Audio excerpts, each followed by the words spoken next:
Jadi begini ya Mas Husen ya, perbedaan toriko ya, dengan ngaji toriko dengan ngaji biasa yang lain yang tanpa toriko itu, kalau pengajian biasa itu misalnya ini kayak misalnya mauludan, kayak ceramah kiai ya, misalnya kayak Maido Hasanah dan lain-lain, itu kebanyakan kita hanya mengaji atau berzikir atau kita mengamalkan bacaan itu pada saat acara tersebut. Tapi setelah kita selesai acara pulang, ya kita kosong lagi, tidak ada yang diamalkan di rumah. Ya makanya mungkin ya kalau kita iman kita itu bertambah ya, kuat manakala saat kita ngaji di situ ya, pada saat kita hadir di majelis itu kita iman kita bertambah kuat di situ. Tapi ketika pulang ya, ketika berkumpul dengan keluarga, dengan masyarakat, kita sudah lepas lagi ya, karena tidak ada yang dibawa pulang gitu. Artinya tidak ada yang diamalkan di rumah gitu. Padahal yang namanya godaan, yang namanya bisikan setan itu selalu terus-menerus 24 jam.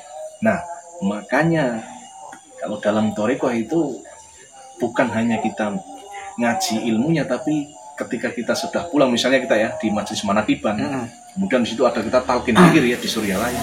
Kita pulang itu dikasih ada oleh-oleh lah. Ibaratnya itu ada amalan yang kita amalkan di rumah. Sehingga setelah kita pulang dari majelis manakib, majelis khotaman, bareng-bareng jamaah pulang itu, kita masih ada yang diamalkan, masih ada bentengan untuk diri kita, membentengi dari godaan-godaan setan. Itu mungkin perbedaan antara ngaji biasa ya, atau dengan ngaji biasa dan ngaji thariqah seperti itu. Nah, ini untuk yang namanya iman kan kebanyakan ya bisa dikatakan naik turun kan Pak Ustadz ya. Ini cara mengatasinya iman itu biar kita tetap stabil, biar iman kita itu selalu kuat, itu gimana caranya Pak? Caranya ya yang pertama, mungkin ini metode saya ya yang saya terapkan. Caranya kita ya kalau umumnya dengan kita berzikir ya. Hanya kita dalam thariqah TGN Suryalaya ya, itu zikir itu memang tidak boleh kendor ya, karena zikir yang kita amalkan la ilaha illallah, kata Rasulullah kan, perbaharui iman kalian ya. Jadi la ilaha illallah itu adalah kalimat memperbaharui iman, yang memperkuat iman kita.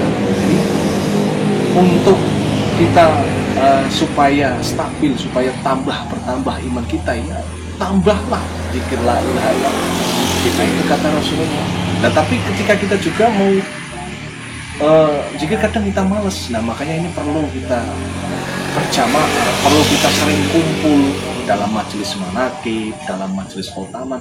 Jangan sampai kita ini terlalu sering lepas ya. Kalau kita sendirian godaan kita tambah banyak, tapi ketika kita kumpul akhirnya kita ada saling mensupport ya. Seperti kita ini kumpul seperti ini kan saling mensupport, iman kita bertambah ya kan.